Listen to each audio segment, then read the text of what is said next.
ఉచిత బస్సు ప్రయాణంలో మహిళలు ఫుల్లుగా రద్దీ ఉండడం వల్ల బస్సు ఎక్కలేక దిగలేక నానా అవస్థలు పడుతున్నారు. ఒకటే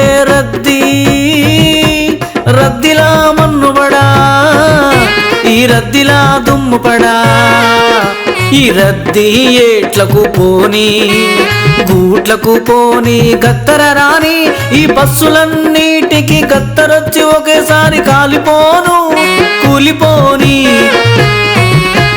గత్తరొచ్చి బస్సు డ్రైవర్లు, కండక్టర్లు, యాజమాన్యం, మంత్రులు, ఎమ్మెల్యేలు, ప్రభుత్వం కుష్టి వ్యాధి వచ్చి చచ్చిపోని ఆడవాళ్ళు చంటి పిల్లలను సంకలో ఎత్తుకొని బస్సు ఎక్కితే బస్సులలో సీట్లుండవు.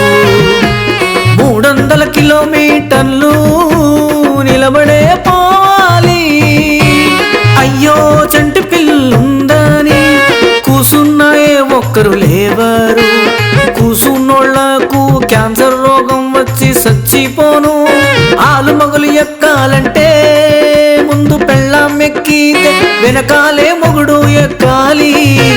పెళ్ళానికి ఉచిత ప్రయాణం టికెట్టు తీసుకోవాలంటే మొగుడి దగ్గర డబ్బులుండవు. పెళ్ళాన్ని పేరు పెట్టి పిలవడం ఆచారము గాచారము అలవాటు లేదు.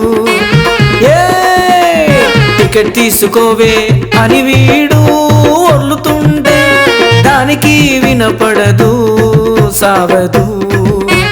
పెళ్ళాం బొడ్లకెళ్ళి డబ్బుల సంచి తీసి ఇచ్చేలోపే బస్ స్టాప్ వస్తుంది. ఇద్దరు దిగిపోతారు. ఇది అసలు యథార్థ పరిస్థితి.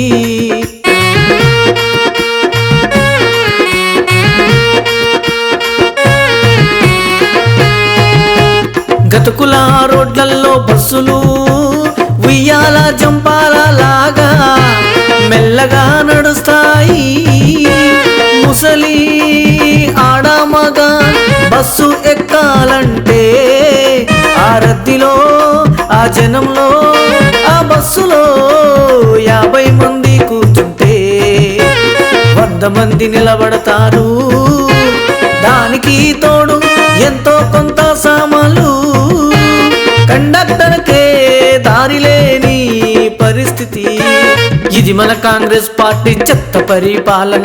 అందుకే పాట పాటి కోటేసి కామ్రేడ్ మచ్చల్ల వెంకటరెడ్డిని గెలిపిస్తే ఆడా మగా ఇద్దరికి ఉచిత ప్రయాణం.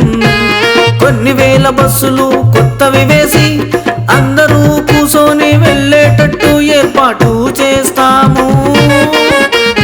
ఏ ఒక్కరు నిలబడి ప్రయాణం చెయ్యడానికి వీలు లేదు.